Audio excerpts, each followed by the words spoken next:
Hi friends, welcome to our channel. ఈరోజు వచ్చేసి సింపుల్గా టేస్టీగా పీతల కర్రీని ఎలా ప్రిపేర్ చేయాలో చూపిస్తాను. ముందుగా అయితే 1 కేజీ పీతలు అయితే కట్ చేసుకుని తీసుకున్నానండి. ఇప్పుడు ఈ పీతలకి 1 టేబుల్ స్పూన్ సాల్ట్ వేసుకుని ఒక 5 సార్ల పాటు నీట్గా నీసువాసన పోయేంత వరకు కూడా వాష్ అయితే చేసుకుని తీసుకోండి. ఇప్పుడు వాష్ చేసి తీసుకున్న పీతలకి 1 table spoon salt, 1/4 table spoon పసుపు కూడా వేసుకుని ఈ పీతలకు అంతా కూడా పట్టేడుగా మొత్తం కూడా బాగా కలుపుకొని మూత అయితే పెట్టి ఒక 10 నిమిషాల పాటు పక్కన ఉంచండి. ఇప్పుడు మీడియం సైజు ఉల్లిపాయలు అయితే ఒక 3 ఉల్లిపాయలు కట్ చేసి తీసుకున్నానండి. మీడియం సైజు టమాటాలు కూడా ఒక 3 టమాటాలు అయితే కట్ చేసి తీసుకున్నాను. ఫ్రెష్గా చేసి పెట్టుకున్న అల్లం వెల్లుల్లి పేస్ట్ కూడా 1 టేబుల్ స్పూన్ అయితే తీసి పెట్టుకున్నానండి. ఇప్పుడు ఒక చిన్న నిమ్మకాయ సైజు చింతపండు కూడా నానబెట్టుకున్నాను. ఇప్పుడు కుక్కర్లోకి తగినంత ఆయిల్ అయితే వేసుకున్నానండి. ఆయిల్ అనేది బాగా హీట్ అవ్వాలండి.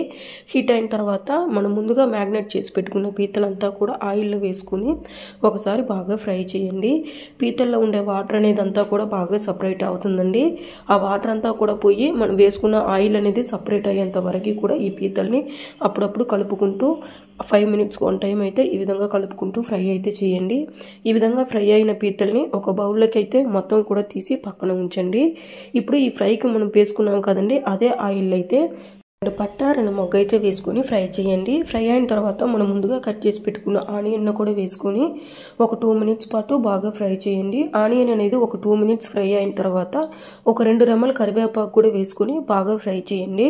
ఆనియన్ అనేది పచ్చివాసన పోయి బాగా గోల్డెన్ బ్రౌనిష్ వచ్చేంత వరకు కూడా ఆనియన్ని బాగా ఫ్రై చేయాలండి. ఫ్రై అయిన తర్వాత ఒక 1 టేబుల్ స్పూన్ ఫ్రెష్గా చేసి పెట్టుకున్న అల్లం వెల్లుల్లి పేస్ట్ కూడా వేసుకొని బాగా ఫ్రై చేయండి. అల్లం వెల్లుల్లి పేస్ట్ అనేది కాస్త అడుగు అంటుకుంటుందండి. సో అడుగు అనేది అంటుకోకుండా ఈ విధంగా కలుపుకుంటూ ఫ్రై చేయండి. ఇప్పుడు ముందుగా కట్ చేసి పెట్టుకునే టమాటాలను వేసుకుని 1 table spoon salt, 1/2 table spoon పసుపు కూడా వేసుకుని టమాటాలను అయితే బాగా బాయిల్ చేయండి. టమాటాలో ఉండే వాటర్ అంతా కూడా పోయి ఆయిల్ అనేది బాగా సపరేట్ అయ్యేంత వరకు కూడా ఈ టమాటాలు అనేది బాగా బాయిల్ అవ్వాలండి. ఈ విధంగా కలుపుకొని మూత అయితే పెట్టి ఒక 3 నిమిషాల పాటు బాయిల్ చేయండి. చూసారు కదండి, టమాటాలో ఉండే వాటర్ అంతా కూడా పోయి ఆయిల్ అనేది ఈ విధంగా పైకి తేలుతూ ఉడికిపోయి ఉంటుందండి. ఇప్పుడు మనం ముందుగా ఫ్రై చేసి పెట్టుకున్నాం కదండి, ఆ పీతలంతా కూడా వేసేసుకుని ఒకసారి బాగా అయితే ఫ్రై చేయండి. ఈ విధంగా అప్పుడప్పుడు కలుపుకుంటూ ఒక 10 నిమిషాల పాటు మీడియం ఫ్లేమ్లో అయితే పెట్టుకుని బాగా ఫ్రై చేయండి. ఇప్పుడు టేస్ట్కి సరిపడంత కారం కూడా వేసేసుకుని ఇవన్నీ కూడా బాగా కలుపుకుని కారంలో ఉండే పచ్చివాసన అంతా కూడా పోయేంత వరకు కూడా బాగా ఫ్రై చేయండి. అప్పుడే కర్రీ అనేది టేస్ట్ బాగుంటుందండి, పచ్చివాసన రాకుండా ఉంటుంది. మనం ముందుగా నానబెట్టి తీసుకున్నాం కదండి, ఆ రసం అంతా కూడా వేసేసుకుని మరి ఒక 2 నిమిషాల పాటు లో ఫ్లేమ్లో అయితే పెట్టుకుని బాగా ఫ్రై చేయండి.